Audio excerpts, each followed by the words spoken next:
જયેશભાઈ રાદડિયા આપણી સાથે છે, એમની સાથે વાત કરીશું। જયેશભાઈ, નવું મંત્રીમંડળ, શું કહેશો પહેલા તો? કે તમામ નવા મંત્રીશ્રીઓને હૃદયપૂર્વકની શુભેચ્છાઓ આપું છું કે ટીમ બની અને ભૂપેન્દ્રભાઈ પટેલની સરકારની અંદર આવનાર દિવસોમાં લોકોની અપેક્ષા હોય એ પ્રમાણે કામગીરી કરે, ગુજરાતના વિકાસમાં સહભાગી બને એવી મારી હૃદયપૂર્વકની શુભકામનાઓ છે। તમારું નામ પણ અપેક્ષિત રાખતું હતું, બધા જ કહી રહ્યા હતા કે જયેશભાઈનું નામ છે। તો કે નામો તો ચાલતા હોય છે, પાર્ટી હાઈકમાન્ડ જે નિર્ણય કરતી હોય છે, નિર્ણય શિરોમાન્ય રહેતા હોય છે। અગાઉ પણ ભૂતકાળમાં મેં 10 વર્ષ સુધી નાની ઉંમરમાં મેં મંત્રી તરીકે અલગ અલગ વિભાગો સંભાળ્યા છે, એટલે સમયે સમયે જે જવાબદારી મળે એ કાર્યકર્તાઓ જવાબદારી સંભાળતા હોય છે। નવા મંત્રીમંડળ માટે શું સંદેશ છે? કારણ કે સૌરાષ્ટ્રના પ્રતિનિધિ વધારે હતા, હોવા જોઈતા હતા એવી વાત હતી, રાજકોટમાંથી કોઈ નથી। સૌરાષ્ટ્રની અંદર અને કચ્છ થઈને 9 મંત્રીશ્રીઓનો સમાવેશ થયો છે। માનું છું કે દરેક જ્ઞાતિ અને દરેક જિલ્લા વાઇઝ 9 મંત્રીઓ એટલે પૂરું પ્રાધાન્ય મળ્યું છે।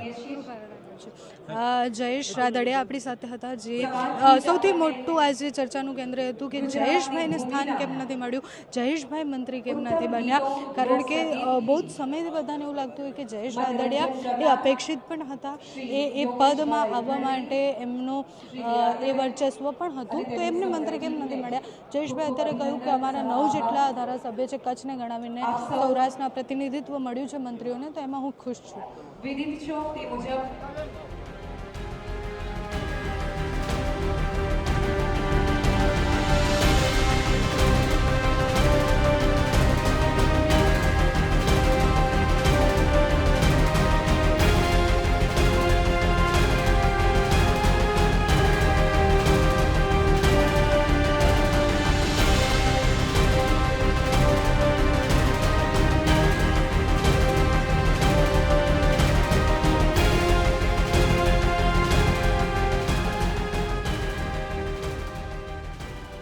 તો ચાલતા હોય છે, પાર્ટી હાઈકમાન્ડ જે નિર્ણય કરતી હોય છે, નિર્ણય શિરોમાન્ય રહેતા હોય છે। અગાઉ પણ ભૂતકાળમાં મેં 10 વર્ષ સુધી નાની ઉંમરમાં મેં મંત્રી તરીકે અલગ અલગ વિભાગો સંભાળ્યા છે, એટલે સમયે સમયે જે જવાબદારી મળે એ કાર્યકર્તાઓ જવાબદારી સંભાળતા હોય છે। નવા મંત્રીમંડળ માટે શું સંદેશ છે? કારણ કે સૌરાષ્ટ્રના પ્રતિનિધિ વધારે હતા, હોવા જોઈતા હતા એવી વાત હતી, રાજકોટમાંથી કોઈ નથી। સૌરાષ્ટ્રની અંદર અને કચ્છ થઈને 9 મંત્રીશ્રીઓનો સમાવેશ થયો છે।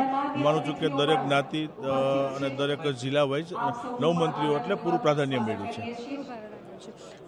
જયેશ રાદડિયા આપણી સાથે હતા, જે સૌથી મોટું આજે ચર્ચાનું કેન્દ્ર હતું કે જયેશભાઈને સ્થાન કેમ નથી મળ્યું, જયેશભાઈ મંત્રી કેમ નથી બન્યા। કારણ કે બહુ જ સમયથી બધાને એવું લાગતું હોય કે જયેશ રાદડિયા એ અપેક્ષિત પણ હતા, એ પદમાં આવવા માટે એમનું એ વર્ચસ્વ પણ હતું, તો એમને મંત્રી કેમ નથી મળ્યા? જયેશભાઈ અત્યારે કહ્યું કે અમારા 9 જેટલા ધારાસભ્ય છે, કચ્છને ગણાવીને સૌરાષ્ટ્રના પ્રતિનિધિત્વ મળ્યું છે મંત્રીઓને, તો એમાં હું ખુશ છું। વિદિત છો તે મુજબ